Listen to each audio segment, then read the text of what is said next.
Hello everyone. Today we will discuss the topic external economies. In yesterday's class, we have already discussed about internal economies. तो आज बाहरी मितव्ययिता क्या होगी किसकी फर्म की, जो भी फर्म बड़े पैमाने पर काम कर रही है, लार्ज स्केल पर प्रोडक्शन कर रही है, उसका एक्सटर्नल इकोनॉमीज क्या आएगा वो हम लोग आज डिस्कस करते हैं। सबसे पहले देखते हैं कि एक्सटर्नल इकोनॉमीज होते क्या है। External economics refers to the benefits which all the firm of an industry shares equally as a result of the general industrial growth। इसका मतलब क्या है कि इसमें जो पूरे इंडस्ट्री का ग्रोथ होगा, एग्जांपल लेंगे, अभी बताएंगे आपको, जो पूरे इंडस्ट्री का ग्रोथ होगा उसके वजह से जो आपके फर्म को या किसी इंडिविजुअल फर्म को ग्रोथ मिलता है, फायदा होता है, उसे हम लोग एक्सटर्नल इकोनॉमीज कहते हैं। मतलब क्या है कि ये कुछ बहुत सारे डिफरेंट मेथड्स को, है ना, कॉस्ट रिडक्शन के मतलब लागत कम करने के बहुत अलग अलग तरीके के डिफरेंट मेथड्स को बताता है जो ग्रोथ होता है आपके फर्म का, है ना। यहाँ पे इंडिविजुअल फर्म जो है, जो सिंगल फर्म है, वो रिस्पॉन्सिबल नहीं है खुद इस चीज के लिए। क्यों बताइए तो? क्योंकि जो इंडस्ट्री है उसी में जो चेंज हो जाएगा तो वो फर्म अकेले कुछ नहीं कर सकता है ना। पहले एग्जांपल ले लेते हैं, आपको समझाते हैं। जैसे मान लीजिए एक ऑटोमोबाइल इंडस्ट्री है ना। ऑटोमोबाइल मीन्स जहाँ कार बाइक्स वगैरह जो भी बनाती है, इस टाइप के इंडस्ट्री, जो ऑटोमोबाइल इंडस्ट्री है, तो वो अगर डेवलप करे, है ना, वो अगर बढ़ रहा है, मान लीजिए ना, उसका अगर एक्सपेंशन हो रहा है, वो बढ़ रहा है, तो उसके साथ साथ क्या होगा, जो ऑटोमोबाइल इंडस्ट्री का जो सपोर्टिंग है, जिसे हम लोग ऑक्सिलरी बोलते हैं या एंसिलरी बोलते हैं, उसका सपोर्टिंग, जैसे टायर इंडस्ट्री हो गया, या फिर उसका जैसे मोटर पार्ट्स में, जैसे मान लीजिए ये एलईडी या लाइट्स का इंडस्ट्री हो गया, तो उनका भी क्या होगा, बढ़ेगा, उनका भी प्रॉफिट होगा, बढ़ावा होगा। किसके वजह से? क्योंकि आपका ऑटोमोबाइल इंडस्ट्री में इंक्रीज हुआ। क्योंकि आप ध्यान दीजिएगा, अगर आप बाइक्स या कार कुछ खरीदते हैं, ध्यान दीजिएगा, आप जिस कंपनी का खरीदते हैं, जिस ब्रांड मतलब इन फर्म का खरीदते हैं, उस फर्म का या उस कंपनी का टायर वगैरह नहीं लगा हुआ रहता है, किसी अदर ब्रांड का ही टायर लगा रहता है ना। तो ये सारा चीज फैक्ट, कुछ अलग अलग मैटर्स है ना, वो देखा जाएगा। क्योंकि उनको, उनके लिए वो कॉस्ट सेविंग होता है कि टायर खुद से न बना के कहीं बाहर से लगा ले और आपको बेच दे वो चीज। तो ये चीज है ना कि जब आपका वो फर्म ही, इंडस्ट्री ही अगर ग्रोथ करेगा, कौन सा इंडस्ट्री, ऑटोमोबाइल इंडस्ट्री अगर ग्रोथ कर रहा है, तो उसी के साथ साथ ये टायर वगैरह का इंडस्ट्री, एलईडी लाइट्स वगैरह का इंडस्ट्री भी ग्रोथ करेगा, है ना। क्यों? क्योंकि उसका सपोर्टिंग में है, उसी के एरिया में वो भी काम करता है, उसी इंडस्ट्री के आसपास में या इर्द गिर्द में कह सकते हैं हम लोग, है ना। ये क्या है, इंटरनल इकोनॉमी के जैसा नहीं है, ठीक है, इंटरनल इकोनॉमी के जैसा नहीं है, एक्सटर्नल इकोनॉमी है।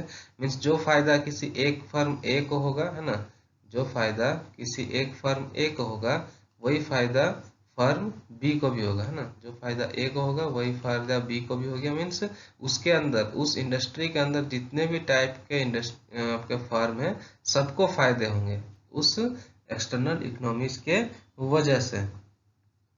फॉर एग्जाम्पल लेते हैं, मान लीजिए ये एक इंडस्ट्री है ना, इसे हम लोग कह देते हैं स्टील इंडस्ट्री है। इस इंडस्ट्री के रेंज में, है ना, इस बाउंड्री के अंदर मान लीजिए एक खुल गया बैंक, ओके, इसके अंदर एक खुल गया बैंक खुल गया, या फिर मान लीजिए पोस्ट ऑफिस खुल गया, ठीक है, बैंक खुल गया या फिर पोस्ट ऑफिस खुल गया, या फिर टेलीग्राफ ऑफिस, इस टाइप के कम्युनिकेशन वगैरह के लिए कुछ ओपन हो गया। तो फिर यहाँ पे क्या होगा, ये बैंक अगर खुल गया तो ये किसी एक पार्टिकुलर फर्म के लिए काम करेगा क्या? नहीं ना, किसी फर्म ए के लिए तो नहीं काम करेगा, वो पूरे इंडस्ट्री के लिए काम करेगा। तो वो बैंक खुलने से जो आपके फर्म को फायदा हुआ, फायदा होगा ना, कहीं आपको दूर नहीं जाना होगा ट्रांजेक्शन्स के लिए, बिजनेस ट्रांजेक्शन के लिए, कुछ सेटलमेंट का काम होगा तो आप नज़दीक अपने जो बैंक में है वहाँ कर सकते हैं। तो आपको फायदा हुआ आपके फर्म को, लेकिन आपने इस पे कुछ नहीं किया, इस फर्म पे, इस इकोनॉमिक्स में उस इंडिविजुअल फर्म का, ये फर्म ए का कोई योगदान नहीं है। क्यों? क्योंकि वो बाहर से एक बैंक आया, बैंक स्टेब्लिश हुआ, उसकी वजह से आपको सबको फायदा हो रहा, उस सिर्फ आपको नहीं, इस फर्म के अंदर, इस आपका इंडस्ट्री के अंदर जितने भी फर्म है सबको फायदा होगा यहाँ पे। ये चीज ध्यान रखिएगा एक्सटर्नल इकोनॉमीज में, ओके। इसके वजह से क्या होता है, और यहाँ पे ध्यान दीजिएगा, लोकेलिटी में है, इस लोकेलिटी में है तो सबको फायदा होगा। सब्सिडियरी इंडस्ट्री भी होता है, जब जिससे पहले हम डिस्कस किए ना, सब्सिडियरी या एक्सिलरी या फिर एंसिलरी जो भी कहें आप, मीन्स उसके सपोर्ट में जो काम करता है, ठीक है, जो आपका फर्म है, इंडस्ट्री है, उसके सपोर्ट में जो काम करता है फर्म या इंडस्ट्री, उन्हें भी फायदा होता है। जैसे आप समझिए कि मान लीजिए एक फैक्ट्री है, चावल का फैक्ट्री है ना, राइस राइस मिल है, यहाँ पे एक राइस मिल है। तो जो राइस मिल है वो तो राइस का रिफाइनिंग वगैरह काम करती है, ठीक है, पैकिंग वगैरह भी करती है, लेकिन पैकिंग के लिए मान लीजिए जो बोरा या प्लास्टिक जो भी है ना, जो आपका पैकेट चाहिए, वो पैकेट एक अलग से है ना, एक छोटा सा इंडस्ट्री बगल में रहेगा या कहीं से भी होगा, वहां से वो मंगाएगी वो पैकेट और अपना पैकिंग करेगी। तो अगर ये राइस मिल इंडस्ट्री ग्रोथ करेगी तो उसके साथ जो वो उसका एलाइड है या फिर उसका सब्सिडियरी है वो भी ग्रोथ करेगी, क्योंकि उसका भी डिमांड बढ़ेगा, है ना। ये चीज होता है क्या, एक्सटर्नल इकोनॉमिक्स। इसमें क्या हुआ, ये जो आपका पैकिंग वाला इंडस्ट्री है वो तो कुछ नहीं किया, वो तो अपना पैकिंग का काम कर रहा था, या फिर प्लास्टिक मतलब जो पैकेट्स बनाने का काम वो तो खुद कर रहा था जितना करना था। लेकिन जब राइस मिल इंडस्ट्री का आपका ग्रोथ हुआ, तो उसी के साथ साथ वो पैकिंग वाला भी ग्रोथ होगा, क्योंकि राइस मिल का ग्रोथ हुआ है तो ऑटोमेटिकली वो पैकेट्स ज्यादा आपका डिमांड करेगी, तो आपका जो पैकिंग का वाला इंडस्ट्री है, फर्म है, वो भी ग्रोथ करने लगेगा। तो इसका मतलब साफ साफ यही है, एक्सटर्नल इकोनॉमिक्स जो आपका खुद के मतलब मेहनत से फायदा नहीं होता है, दूसरे के मेहनत का फायदा आप उठा लेते हैं, सिंपल है ना। ये हो गया। डिफिनेशन देखते हैं, in the words of can cross, and external economies are those which are shared by a number of firms or industries when the scale of production in any industry or group of industry increases। Means पूरे industry में या फिर group of industry में अगर घटता है, देखिए industry का मतलब क्या हो गया कि एक ही टाइप का अलग अलग फर्म जब काम करती है तो उससे पूरा मिला के इंडस्ट्री कहते हैं। जैसे स्टील इंडस्ट्री हो गया, ऑटोमोबाइल इंडस्ट्री हो गया, मीन्स जितने भी टाइप के ऑटोमोबाइल कंपनी है वो उस रेंज में उस एरिया में अगर काम करती है तो उसे हम लोग इंडस्ट्री कहते हैं ना। वो पूरे इंडस्ट्री या पूरे ग्रुप ऑफ इंडस्ट्री में अगर फायदा स्केल ऑफ प्रोडक्शन बढ़ता है, आउटपुट बढ़ता है, तो क्या होगा, आपका जो फायदा हुआ, जो इकोनॉमीज है, वो सबके साथ शेयर होगा। मीन्स जितने भी फर्म या इंडस्ट्री उसके अंदर काम कर रहे हैं सबको फायदा होगा यहाँ पे। In short, external economies are those economies which are industry specific। इससे पहले हम लोग इंटरनल में देखे थे ना, वो क्या था, फर्म स्पेसिफिक था। ये क्या होगा, इंडस्ट्री स्पेसिफिक होगा, मतलब जैसा इंडस्ट्री है उस इंडस्ट्री को जो फायदा हो रहा है सिर्फ उसी इंडस्ट्री को होगा, फिर दूसरे इंडस्ट्री में अलग फायदा होगा। मीन्स जो एलाइड है वो अलग बात है। जैसे मान लीजिए अगर हम ये कहें कि स्टील इंडस्ट्री और ऑटोमोबाइल इंडस्ट्री एक दूसरे के साथ कनेक्टेड है या फिर एलाइड है या फिर आप कह सकते हैं सब्सिडियरी है एक दूसरे का, तो उसको एक दूसरे से फायदा होगा, इकोनॉमीज होगा, इकोनॉमी होगा। क्यों, मान लीजिए स्टील इंडस्ट्री का कुछ बेनिफिशियल हुआ, कुछ फायदा हुआ, ग्रोथ किया, तो हो सके उसके साथ ऑटोमोबाइल इंडस्ट्री भी ग्रोथ करे।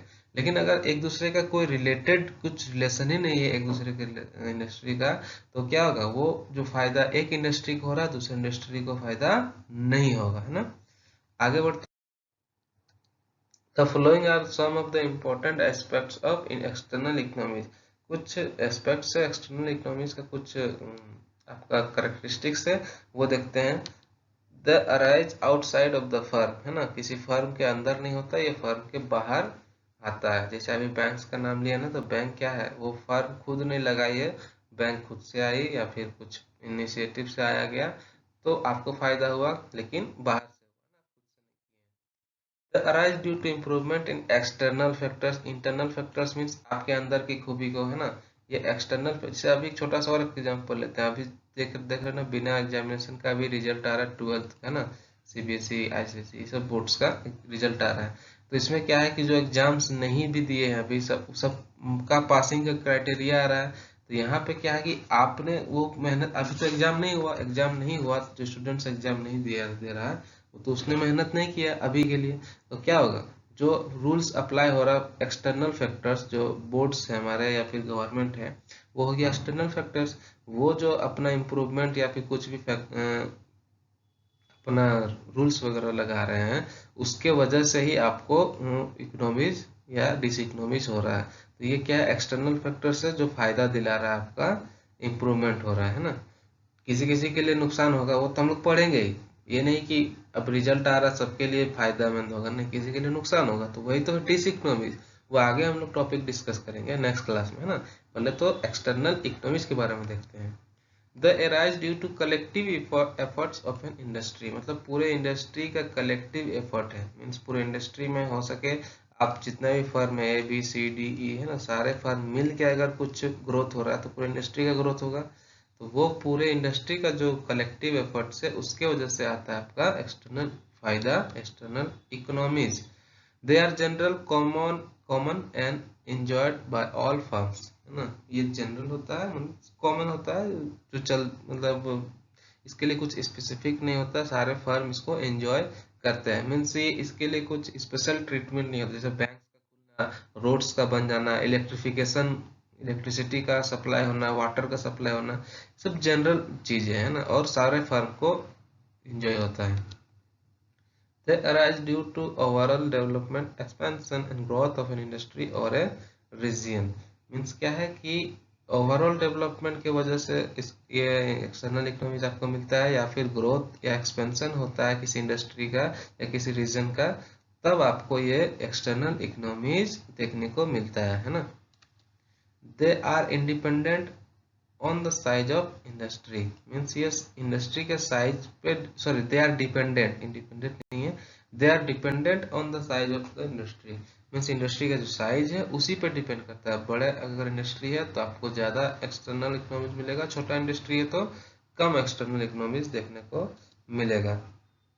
दे are beyond the control of the management of a firm, means यहाँ पे देखिए ना, सबसे हम लोग एग्जांपल लेते हैं, मान लीजिए पूरे इंडस्ट्री है ना, इस इंडस्ट्री में बहुत सारे फर्म है ABCDEFGH, है ना, जितने बहुत सारे फर्म है। तो यहाँ पे जो इकोनॉमीज है इसमें यह फर्म डी या फर्म ए कोई कंट्रोल नहीं कर सकती है ना, ये ए या डी को कंट्रोल नहीं कर सकती है, क्योंकि ये पूरे इंडस्ट्री को इफेक्ट करता है, ठीक है। इसके अंदर जितना भी फर्म है सबको इफेक्ट कर सकता है, तो ये अकेले कुछ इसमें कंट्रोल नहीं कर सकती है। They are called as open secrets of a firm, means क्या है, ये कोई बिजनेस का सीक्रेट नहीं होता, जैसे आप देखिए ना इंटरनल इकोनॉमिक्स में बिजनेस सीक्रेट्स होता था फर्म का, ये ओपन सीक्रेट है फर्म्स का, सबके लिए फायदेमंद होगा। जैसे बैंक खुल गया, आप एग्जांपल देते ना, इसके अंदर बैंक खुल गया, या फिर इस इंडस्ट्री के अंदर ट्रांसपोर्टेशन या रोड्स वगैरह बन गए, सबको फायदा होगा, है ना। ओपन सीक्रेट है, किसी को छुपाने वाला चीज इसमें नहीं है। Types of external economies. पहला है बेनिफिट्स ऑफ एग्लोमरेशन। एग्लोमरेशन का मीन्स हो गया आपका ग्रुपिंग करना, ढेर समुदाय जिसे हम लोग हिंदी में कह सकते हैं, तो वो एक ग्रुपिंग करना। यहाँ पे जो ग्रुप्स में रहते हैं ना, इंडस्ट्री के अंदर तो बहुत सारे फर्म रहते हैं, तो जितने भी नंबर ऑफ फर्म्स होंगे कि एक लोकेलिटी में अगर बढ़ेंगे, मान लीजिए एक लोकेलिटी एक एरिया है, ये एक एरिया है, ठीक है, वहाँ पे बहुत सारे फर्म इंडस्ट्री बैठ गए या फिर आ गए वहाँ पे, तो वहाँ पे क्या होगा, जो ट्रांसपोर्टेशन और कम्युनिकेशन फैसिलिटी है वो भी ऑप्टन होगा, मीन्स आएगा।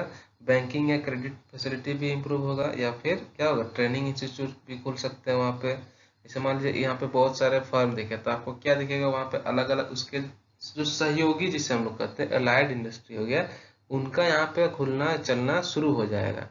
क्यों? क्योंकि जैसे आप इतना सारे फर्म है, मान लीजिए बहुत सारे इसमें फर्म है, ऐसे लेकर ई तक फर्म है, तो इनके इनको इनमें जो एम्प्लॉयज उनको ट्रेनिंग्स वगैरह भी चाहिए, या फिर मेडिकल फैसिलिटीज भी चाहिए। तो ये सारे फायदे होते हैं एग्लोमरेशन, मतलब एक जगह रहने का, है ना। एक जगह होने से आप क्या होता है, एक्सटर्नल इकोनॉमी होता है, आपका ग्रोथ होता है, तो फिर ये सारे आपको बेनिफिट्स देखने को मिलते हैं। अगर आप किसी भी इंडस्ट्री का या किसी भी फर्म का ग्रोथ चेक करना चाहे, आप हिस्ट्री पढ़िए उस एरिया का, है ना, आपको दिख जाएगा कि शुरुआत में तो कुछ नहीं रहता था, जंगल रहेगा, उस जगह पे कुछ नहीं रहेगा, लेकिन जैसे ही वहाँ पे वो फर्म आएगी या फिर इंडस्ट्री आएगी, काम करना शुरू करेगी, धीरे धीरे सारी तरीके का फैसिलिटी शुरुआत से लेकर उसमें आप ट्रांसपोर्टेशन का शुरू हो जाएगा, कम्युनिकेशन मिलने लगेगा, है ना, फिर बैंकिंग भी आ जाएगा, मेडिकल फैसिलिटी, स्कूल कॉलेजेस वगैरह खुलना शुरू हो जाएगा। तो जब तक वो ग्रोथ नहीं करेगी इंडस्ट्री उस एरिया में, तो वो एक्सटर्नल दूसरे को फायदा नहीं कर पाएगी। तो ये एग्लोमरेशन का मतलब एक जगह काम करने को उतने सारे फर्म का फायदा है। Information and publicity benefits. अब यहाँ पे जैसे बड़ा इंडस्ट्रियल एरिया है, तो वहाँ पे क्या होगा, आपका डेली न्यूज़पेपर आएगा, या फिर डेली जर्नल आएगा, पीरियडिकल्स आएंगे आएंगे, है ना।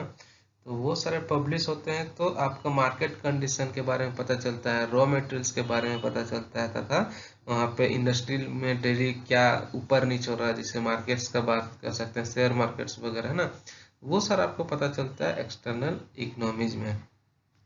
Benefit of raw materials.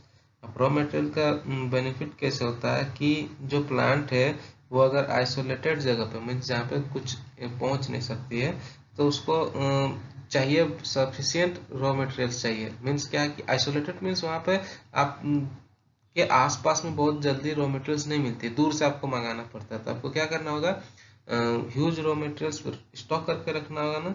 लेकिन वही है कि बहुत सारा अगर मान लीजिए इसी जगह एक सिंगल रहता तो क्या रहता है, आपको बहुत सारा रॉ मटेरियल्स आपको इकट्ठा करके रखना पड़ता है। लेकिन वही है कि अगर एक फर्म, एक इंडस्ट्री के अंदर अगर काम कर रहे हैं आप, आपके आसपास बहुत सारे इंडस्ट्री है, तो वो फिर क्या हो जाएगा, अब रॉ मटेरियल्स का सबको जरूरत पड़ेगा। सेम टाइप का इंडस्ट्री है, सारा फर्म सेम टाइप का है, तो सारा फर्म को लगभग सेम टाइप का रॉ मटेरियल चाहिए होगा।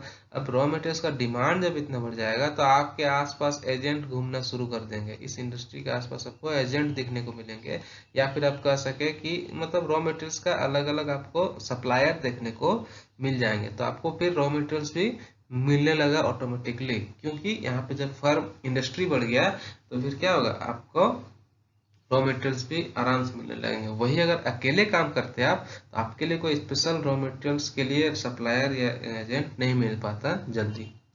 सर्विसेज ऑफ स्पेशलिस्ट, है ना, जैसे स्पेशलिस्ट का सर्विस मिल जाता है। जैसे आप कुछ बहुत सारा फर्म अगर एक साथ काम कर रहे हैं एक लोकेलिटी में, तो फिर वो फर्म क्या होगा, स्पेशल इंस्टीट्यूट्स को, जैसे एग्जांपल लेते हैं, मान लीजिए एक जूट मिल है ना। जूट मतलब जान रहे होंगे आप, जिसे रस्सी मतलब ये बनता है ना, बोरा वगैरह आप देखे होंगे।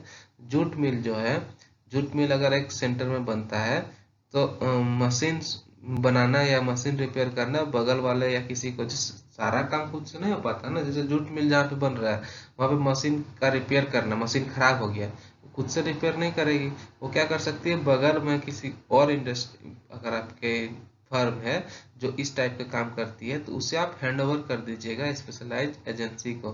तो स्पेशलिस्ट ये कब होगा, जब आप एक बड़े पैमाने पर काम करते हैं और आपके आसपास बहुत सारे फर्म है। आप अकेले काम कीजिएगा तो आपके सामने स्पेशलिस्ट आपको दिखेगा ही नहीं, है ना। आप खुद एकदम सिंपल में समझिए, आप मान लीजिए एक बड़े बहुत बड़े खाली एरिया में, खाली मैदान में अपना घर बना है, तो आपके घर के पास दुकान मिलेगा, राशन दुकान नहीं ना मिलेगा, क्योंकि आप एक सिंगल कस्टमर के लिए वहां पे दुकान खोलने कौन जाएगा। वही चीज एक, अगर आप एक बस्ती में रहते हैं, एक मोहल्ला के अंदर रहते हैं, तो आपको देखिएगा सामने सामने चार पांच आपको ग्रोसरी शॉप्स देखने मिलेगा। वही फायदा होता है कि जब आप लार्ज स्केल पे प्रोडक्शन करते हैं, तो आपको स्पेशलिस्ट भी जल्दी मिल जाते हैं। Technological advancement. टेक्नोलॉजिकल एडवांसमेंट क्या होता है कि जब आप एक इंडस्ट्री, पूरा इंडस्ट्री जब ग्रो कर रहा है, तो वो इनकरेज करती है आपको रिसर्च में, है ना। किस प्रकार से आप देखते हैं ना, दूसरे इंडस्ट्री, एक इंडस्ट्री में ग्रोथ कर रहा है, तो जैसे आपके सामने आपका राइवलरी कंपनी दिख रहा है, या फिर बी दिख रहा है, सी फर्म दिख रहा है, वो लोग जो रिसर्च या इम्प्रूवमेंट टेक्नोलॉजी कर रहे हैं, वो आपको सामने से दिख रहा होता है, क्योंकि आप उसी इंडस्ट्री में काम कर रहे हैं। तो फिर आप क्या कीजिएगा, अपना भी रिसर्च वर्क, या फिर ऐसा भी कर सकते हैं कि आप अपना इंडस्ट्री को उसके साथ मिल के, दोनों जितना भी इंडस्ट्री फर्म है, सब मिल के बैठ के मीटिंग करके उस टेक्नोलॉजी के बारे में डिस्कस भी कर सकते हैं। हाँ, कुछ आपको फीस वगैरह या फिर जो भी उसका पेमेंट है वो करना पड़ सकता है। लेकिन क्या होगा, आपको, जैसे आप खुद समझिए, जैसे आप मोबाइल इंडस्ट्री को ही देख लीजिए ना, मोबाइल इंडस्ट्री को देख लीजिए। शुरुआत में क्या होता, जब एंड्रॉयड वगैरह आया था, तो कोई एक कंपनी लाया होगा, है ना, कोई एक कंपनी ही लाया होगा, आप जानते हैं, है ना। तो वो क्या होगा, सिर्फ एक कंपनी लाया एंड्रॉयड, लेकिन धीरे धीरे क्या होगा, सबको उसको एक्सेप्ट करना शुरू किया, चार्जेस फीस वगैरह जो भी है परचेज करके। क्यों, क्योंकि वही है पूरे इंडस्ट्री को, तभी वो ग्रोथ कर पाएगा पूरे इंडस्ट्री भी। Economies of government policy. अब जैसे होता है कि जब आप बड़े पैमाने पे काम करते हैं, तो जितना आप टैक्स दीजिएगा तो उतना आपको कंसेशंस भी मिलते हैं, ठीक है। तो टैक्स हॉलीडे हो गया, सब्सिडीज हो गया, टैक्स कंसेशन हो गया। जैसे गवर्नमेंट, जैसे आप मान लीजिए 25 करोड़ का बिजनेस कर रहे हैं, ठीक है। अब वही है, पूरा फर्म जब काम कर रही है, अब वो इंडस्ट्री का जब ग्रोथ हो रहा है, तो फिर क्या होगा यहाँ पे, आपका कुछ कुछ फर्म बना दी, एक गवर्नमेंट पॉलिसी बना दी कि नहीं 50 करोड़ जिसका टर्नओवर होगा या फिर सेल्स होगा उसको हम 10% 20% रिबेट देंगे, टैक्स देंगे या कंसेशन देंगे, सब्सिडी देंगे। तो आप बड़े पैमाने पर काम कीजिएगा तभी आपको गवर्नमेंट पॉलिसी में फायदा होगा। Economies of vertical integration, integration दो टाइप का होता है। इंटीग्रेशन मीन्स मिल के आपका एक फर्म का दूसरे फर्म के साथ मिल जाना है ना, इंटीग्रेशन, या फिर मिल के काम करना, मिल जाना नहीं, मिल के आपका वर्क करना। तो वर्टिकल इंटीग्रेशन आपका ऊपर से नीचे होगा और हॉरिजेंटल इंटीग्रेशन लेफ्ट से राइट। सिंपल आपका थोड़ा सा एक लाइन में समझा देते हैं। हॉरिजेंटल इंटीग्रेशन में क्या होगा कि सारा इंडस्ट्री सेम टाइप का होगा, है ना, सेम टाइप का इंडस्ट्री होगा, सब कुछ सारा फर्म सेम टाइप का होगा, आपको मिलके काम करेंगे। वर्टिकल इंटीग्रेशन में क्या होगा, सारा अलग अलग रहेगा। जैसे यहाँ पे क्या है कि टेक्सटाइल इंडस्ट्री में, टेक्सटाइल जो कपड़ा बनाते हैं, तो कोई कोई स्पिनिंग का काम करती है, मीन्स जो धागा वगैरह है वो बनाने का काम करेगी एक फर्म। दूसरा फर्म क्या करेगी, वेविंग का, धागा को बुनने का काम करेगी, है ना। फिर तीसरा इंडस्ट्री क्या करेगी, आपको डाइंग वगैरह का, मतलब कपड़ा में कलर वगैरह काम करेगी। फिर जाकर लास्ट में आपका फाइनल प्रोडक्ट निकलेगा, बनेगा। तो ये क्या है, वर्टिकल इंटीग्रेशन होता है। आप एक ही टाइप का इंडस्ट्री पे ये सारा फर्म मिल सकता है, आपको स्पिनिंग का एक फर्म मिलेगा, एक डाइंग का फर्म मिलेगा, एक वेविंग का फर्म मिलेगा। ये सारे फर्म मिलके आपको क्या होगा, फाइनल प्रोडक्ट कपड़ा या टेक्सटाइल आपको प्रोवाइड करेगी। तो ये वर्टिकल इंटीग्रेशन का फायदा होता है।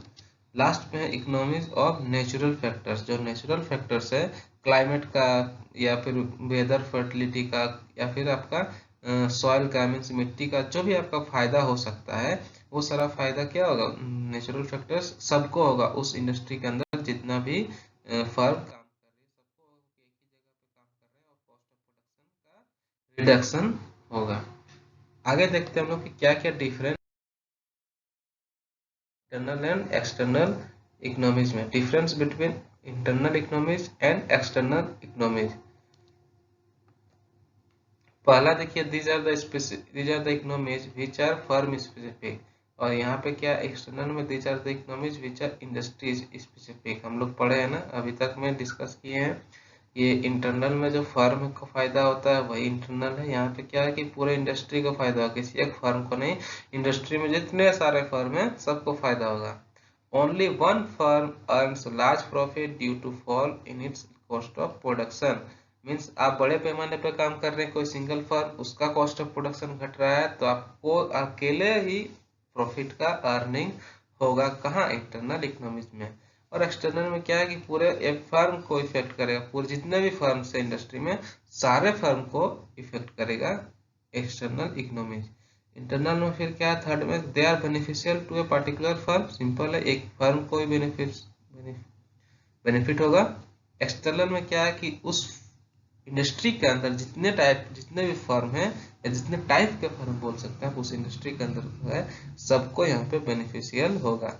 यहाँ पे क्या है कि cost per unit depend size of the firm, ये फर्म के साइज पे डिपेंड हो जाता है ना इंटरनल इकोनॉमिक्स में, कॉस्ट पर यूनिट। और एक्सटर्नल में क्या होता है, कॉस्ट पर यूनिट आपका size of the industry, industry में जितना आपका कॉस्ट पर बढ़ेगा तो उसके हिसाब से आपका कॉस्ट पर यूनिट डिपेंड करेगा एक्सटर्नल इकोनॉमिक्स में। तो ये था इंटरनल इकोनॉमिक्स और एक्सटर्नल इकोनॉमिक्स हम लोग डिस्कस कर चुके हैं। नेक्स्ट क्लास में हम लोग डिस इकोनॉमिक्स मीन्स अमितव्ययिता, आपका जो लार्ज स्केल पे प्रोडक्शन करते हैं तो आपको लॉस क्या होता है, नुकसान क्या होता है, जिसमें आपको फायदे नहीं होते हैं, वो डिस्कस करेंगे नेक्स्ट क्लास में। Thank you.